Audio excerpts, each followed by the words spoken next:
Hey Lane, Justin Long here. I have the 830, which is basically the 820 that you have on site as far as performance and everything else. And I have kind of this moving contraption here. I'm trying to, emulate the speed of your web. Also, I have this fork sensor, and that's what we're going to suggest using for the fiduciary mark. And then I have an MS Connect box, and the MS Connect box allows for a couple of things. One, a display. Right now we're showing that we're matching exactly what we need to be. And then one for a new master button here, to where a user can press this button and then the next code that the reader sees is its new master. So let's say you're doing a switchover. You'd be able to press that button and set a new master. Over here are three of the outputs, and if we look inside, we have a spot for 3 relays, and my theory here, or thought for your installation, is output 1 will fire to a light stack and latch the light stack on red, let's say, if a mismatch occurs, an error occurs. On output 2, this is where we could use a 120 or 240 style relay, and you can wire it in to shut down your line based upon a mismatch. So right now we have this reader. I can trigger the device and see the match come up, and you can see the trigger working, and obviously nothing firing there on the outputs. Now if I spin this guy around to let's say a product that we don't want to see, I'm going to go ahead and trigger the device, and you'll see a mismatch. And when I do this, you're going to see the output fire here, showing that the output is active. Now, this is the ESP. It's a product that comes with the device.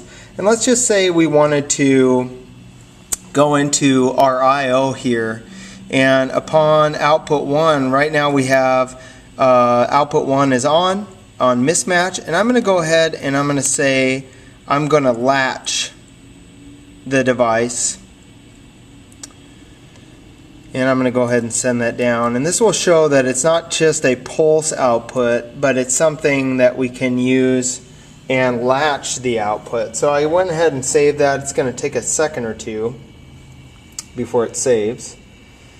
And then what we'll see is when we're done here, you'll see this output 1 latch on, essentially. So, but anyway, I'm trying to get you to kind of look at this.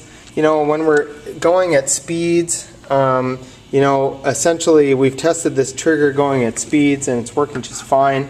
So we would basically look at this fork sensor as one. The scanner you already have. We need the cabling to get to the MS Connect box with display, and then we would have a light stack integrated into that and a couple relays integrated into that.